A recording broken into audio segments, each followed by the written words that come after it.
this is Dr. Mimi Tan. I'm a bariatric surgeon, and today I wanted to talk a little bit about what is obstructive sleep apnea and why it is so important for us to diagnose and treat sleep apnea for our bariatric patients. So obstructive sleep apnea, or OSA for short, is a very serious sleep disorder where during sleep you either stop breathing completely or you partially stop breathing. More than 70% of bariatric patients have sleep apnea. It's usually undiagnosed though by the time they meet me, the bariatric surgeon. Now, in order to understand sleep apnea, you do have to understand the anatomy of your airway to some degree. Now, your airway involves your mouth and then the back of your throat, and then extending down to something called your trachea, which is mostly in your neck, and then going down into the remainder of your airway, which mostly sits in your chest along with your lungs. Now, the airway in the back of your throat, that specific area is of most importance here. It's an area called the pharynx. It's controlled by different muscles that we call pharyngeal muscles. When you're awake, the signals that go from your brainstem to those airway muscles is very strong. And so those muscles, when you're awake, are able to keep that airway completely open. And that explains why people, when they are awake, do not snore. Snoring, which is a major symptom or sign of sleep apnea, only happens when you're asleep. When you're asleep, that brainstem is not working as hard as it is when you are awake. And during sleep, and especially during deeper phases of sleep, the signals from your brainstems are going to slow and they're not as strong, and that airway tends to narrow at certain points. Now, how much that airway narrows depends on a lot of different things. Some of it is just going to be your anatomy, but then also some of it might be your neck circumference, and sometimes that can also be influenced by your BMI, or essentially how much you weigh as a ratio to your height. And respiratory events are what we use to diagnose sleep apnea. What is a respiratory event? Respiratory events are those narrowings of your airway that we talked about. And those narrowings, there's two types. One is a complete narrowing, meaning there's a complete blockage of the airway. That is an apneic event, as we call it. Another event can be just an extreme narrowing of that airway, not complete, but a partial narrowing, but enough narrowing where it restricts your breathing enough where your oxygen levels are going to drop. We call those hypopneic events. So there's apneic events and hypopneic events. Now, I like to think of your brain as a lifeguard. When you have these apneic and hypopneic events, your brain is going to activate a response and realize, oh my gosh, I'm not getting enough oxygen, and it is going to wake up and it's going to arouse you and wake you up from sleep.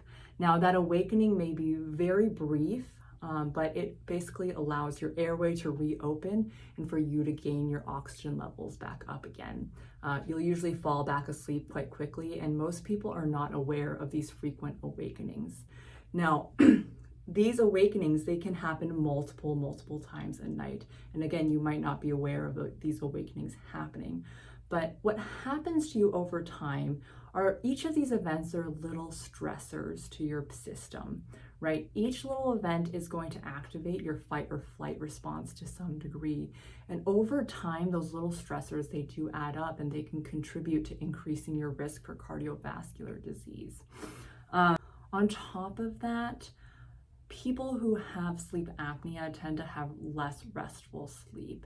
They will usually complain about having woken up in the morning and not feeling well rested after a full night's sleep, and they'll continue to feel tired throughout the day.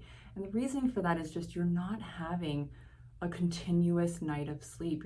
It's continuously being interrupted by these frequent awakenings. And so addressing your sleep apnea it can increase or decrease your risk for those cardiovascular problems that we talked about already. And then it can also just improve your night of sleep. Now, in the context of surgery, your surgery can help you lose weight, and that can actually help improve your sleep apnea, which is great. It's a great potential cure for sleep apnea. But it's incredibly important, though, to diagnose your sleep apnea and treat your sleep apnea prior to surgery. And the reason why it's so important is the immediate period after surgery, okay?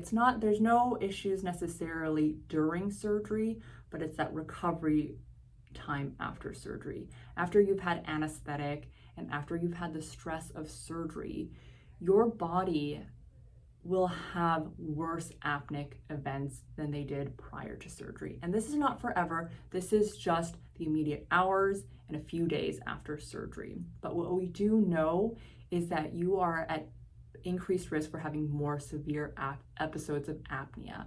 And what we also know is that your risk for having a cardiorespiratory event during these apneic events is also a little bit higher. Overall, it's low, but it's a little bit higher. And that risk can also be increased slightly when you're also on narcotics, which patients commonly are on after surgery for pain control. So the way to think about it is, again, going back to that analogy, your brain is a lifeguard. And after anesthesia, after surgery, that lifeguard is kind of like, it's a little drunk. It's not functioning fully the way that it should. And so it's not able to protect you in the same way that it was prior to surgery. And again, that's not permanent. It's just for that few days after surgery. So incredibly, incredibly important to have treatment for your sleep apnea to protect you from, again, these events that are happening while you're sleeping. So how do we treat sleep apnea? Generally speaking, we'll treat sleep apnea with something called CPAP, or continuous positive airway pressure for short. This is an appliance. It's usually attached to a mask that you wear, and you wear it during your entire night of sleep. And this mask, it's connected to a machine, and this machine is providing continuous pressure into your airways. And that pressure, it's not a lot of pressure, it's a small amount of pressure usually, but that small amount of pressure is able to keep that airway open throughout the night so that you are not having these frequent awakening episodes that you typically have with sleep apnea. And that's how your sleep apnea is treated.